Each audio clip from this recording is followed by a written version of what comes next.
Hello, friends! Are you ready for today's story? Well, buckle up. Long, long ago, before tall buildings and noisy machines, the world was quiet and full of wonders. The rivers sang, the forests whispered, and the skies were clear. Above them all lived the sun. Every morning, the sun would rise from the far east, spreading its golden arms wide across the land. Its light kissed the tops of the trees, warmed the fields, and sparkled on the waters. The sun gave farmers time to till their soil. The sun gave hunters light to track their prey. The sun gave children laughter and play in its glow. Yes, the sun gave life to everything. But there was one thing no one noticed. The sun never rested. Not once, not ever. One morning, the sun stirred in the sky, stretched its rays, and sighed.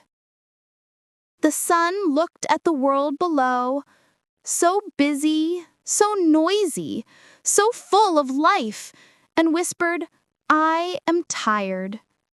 The rays drooped like heavy eyelids. The fire dimmed.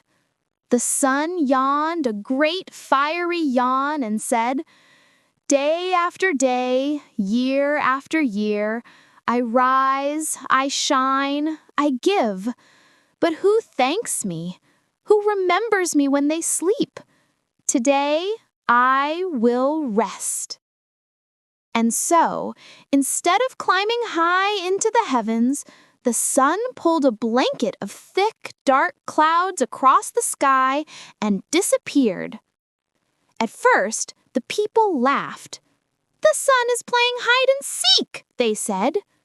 Children clapped and pointed, waiting for the golden light to burst through again. But as hours passed, the sky grew darker, colder, still. The roosters crowed at the wrong time. The farmers stumbled in their fields, unable to see their crops. The children tripped and fell as they tried to play. Even the rivers slowed, their surfaces turning dull without the sun's sparkle. Fear spread like a shadow. "Where is the sun? Has it abandoned us?" the people whispered. The lions grew restless, pacing in the grasslands. The birds fell silent, and the frogs croaked mournfully in the dark. The world was not the same without the sun. So the villagers climbed the tallest hills, lit fires, and lifted their voices to the sky. "Oh, sun, great sun, do not leave us in darkness. Rise again, for we cannot live without you." The lions roared their plea. The birds flapped their wings and sang. The frogs croaked louder than ever before. But no answer came. Only clouds, only silence. Then, from among the people, an old woman rose. Her hair was as white as moonlight, her back bent with age, but her eyes were bright as stars. She tapped her wooden staff on the ground and said, "Do you not see? The sun is not angry. The sun is weary." The people gasped. "Weary?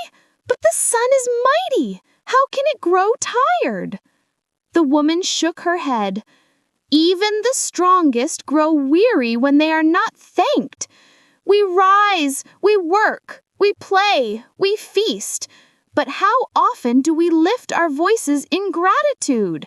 We take the sun's gift and forget the giver. That is why the sun has hidden its face." The villagers bowed their heads, ashamed. They realized the truth in her words. The old woman raised her staff once more. "If we want the sun to return, we must honor it. Not just today, but always. Let us show our thanks." So the people gathered wood and lit great bonfires, not to replace the sun, but to honor it. They clapped their hands to the beat of drums. They sang songs of praise, voices rising high into the sky. They told stories of the sun's warmth, of its golden strength, of how it gave life to all.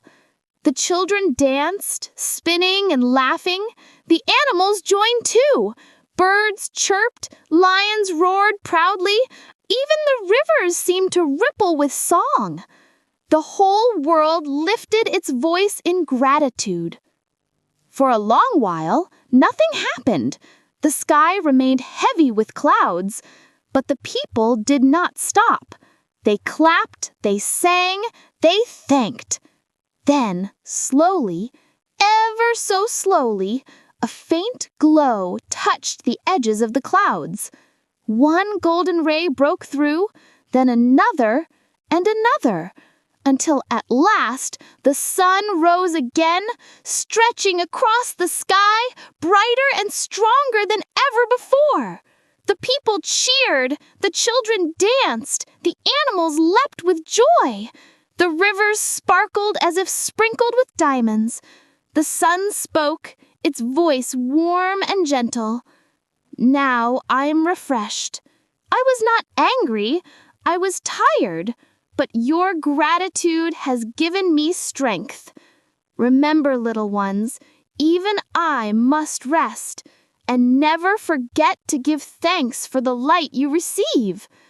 From that day on, at dawn and at dusk, the people raised their hands to the sky and whispered, "Thank you, sun." And to this very day, whenever the first rays of morning touch the earth or the last golden light fades in the evening, we too remember. The world lives not only by light, but by gratitude. Always remember to be thankful, little ones. Till next time, see ya!